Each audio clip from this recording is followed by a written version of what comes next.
पति अपनी पत्नी को लेकर आया। इसलिए नहीं लाया कि उसे प्यार करता है, इसलिए लाया कि खुद तो अपनी लुगाई को कुछ कह नहीं पाता, मुझसे कहलवाना चाहता है। भाई मर्द के बच्चों तो खुद बोलो अपनी लुगाई को, वहां सबकी टैं बोल जाएगी। कई बार तो मुझे ऐसे लगता है जैसे इस देश के पतियों ने मुझे सुपारी दी हुई हो कि हम तो कुछ नहीं कहेंगे, तू कह दियो हमारी तरफ से। या देखा जाए तो इस देश के पतियों का मैं अम्बेडकर हूँ। ये बेचारा शोषित समाज जो आज तक ऊपर नहीं उठ सका, इसको मेरे जैसे ही संतों की आवश्यकता है।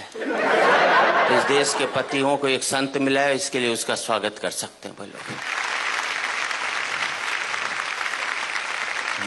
पत्नी नहीं देखे बस इस हिसाब से ताली बजाओ। और वैसे भी देखा जाए तो आजकल मार्केट में बहुत संत घूम रहे हैं, और दूसरे शब्द में कहूं तो मार्केट वाले संत घूम रहे हैं। जिस संत के पास जाओ एक ही बात कहेगा, माया त्याग दो। बोले क्या करें? बोले मुझे दे दो। हर एक चाहता है वो तो करोड़पति बन जाए और आप बाबा जी बन जाओ। लेकिन मैं इतना ही कहना चाहता हूं, अभी मैं अमेरिका गया, मैंने वहां देखा पति पत्नी बहुत प्यार करते हैं। सड़क पर चलते चलते प्यार कर लेंगे, ट्रेन में बैठे बैठे प्यार कर लेंगे। हिंदुस्तान में तो पति सारा घर में प्यार नहीं करता, बाहर के तो बात छोड़ दीजिए। इतना प्यार करते हैं अमेरिका में पति पत्नी की उनका प्यार का कोटा 2 साल में पूरा हो लेता है, फिर वो तलाक ले लेते हैं। हिंदुस्तानी पति पत्नी सुबह प्यार करेंगे, शाम को माथा फोड़ लेंगे, तो जिंदगी भर प्यार का कोटा पूरा ही नहीं हो पाता।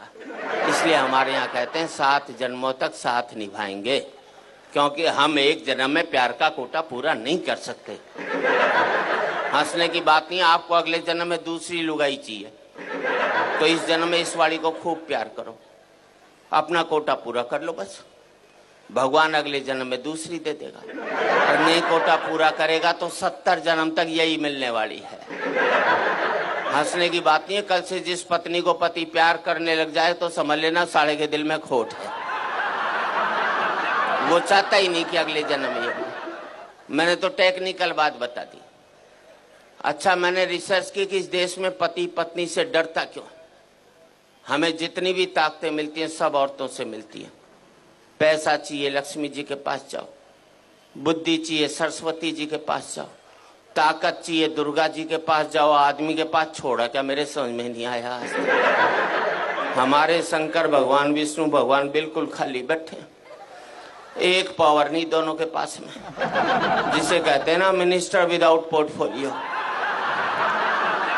इसलिए एक जाकर बेचारा पहाड़ पर बैठ गया, और कपड़े भी कितने दिए पहनने को, देखो इसे, गले में सांप और डाल दिया। थोड़ी कसर बची थी तो जटा से गंगा और निकलवा दी ठंड के अंदर, पीने को मांगा तो विष पिला दिया। ऐसे में आदमी तांडव नहीं करेगा तो क्या बांसुरी बजाएगा भाई? सीधी सी दूसरे को शेषनाग पर लिटा दिया, वो भी समुन्द्र में दूर दूर तक पीने का पानी भी नसीब नहीं हो सकता। अच्छा, दोनों बेचारे आपस में रोना भी नहीं रो सकते कि एक पहाड़ पर बैठा एक सागर में लेटा है, वरना दुखी पति आपस में बात करके मन हल्का कर लेते हैं। एक हमारी जान को आ गया करवा चौथ का व्रत, पता नहीं लुगाई कब तोड़ दे। इधर व्रत टूटा उधर पति साफ, क्योंकि पति की जिंदगी के लिए रखा जाता है।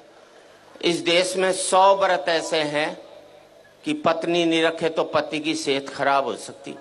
एक व्रतशाला ऐसा नहीं बनाया जो पति नहीं रखे तो लुगाई के जुकाम भी हो जाए। तो हम तो बल्ला भी नहीं निकाल सकते। अभी करवा चौथ को घराली बोली सोने का सेट दिला, मैंने कहा मैं तो नहीं दिलाता। बोले व्रत तोड़ू के? अंदर से रोटी ले आई, बोले ला रहा है कि अभी खाऊं? मैंने प्राण जाएंगे ले आया। विदेशों में करवा चौथ के व्रत होते नहीं, इसलिए वहां तलाक हो जाते। अभी मैंने ब्याह की 25वीं वर्षगांठ मनाई, अमेरिका में होता तो 25वीं लुगाई की मना रहा होता, करवा चौथ नहीं होता ना वहां।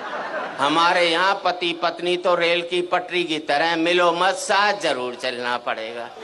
अलग इसलिए नहीं हो सकते कि बच्चे स्लीपर बनकर दोनों को जकड़े हुए हैं, ना इसको इधर जाने देते हैं ना उसको उधर जाने देते। अच्छा, इस देश में हर एक पत्नी पति को एक धमकी जरूर देती है, मैं तो बच्चों की वजह से टिकी हुई हूं, वरना कब की निकल जाती।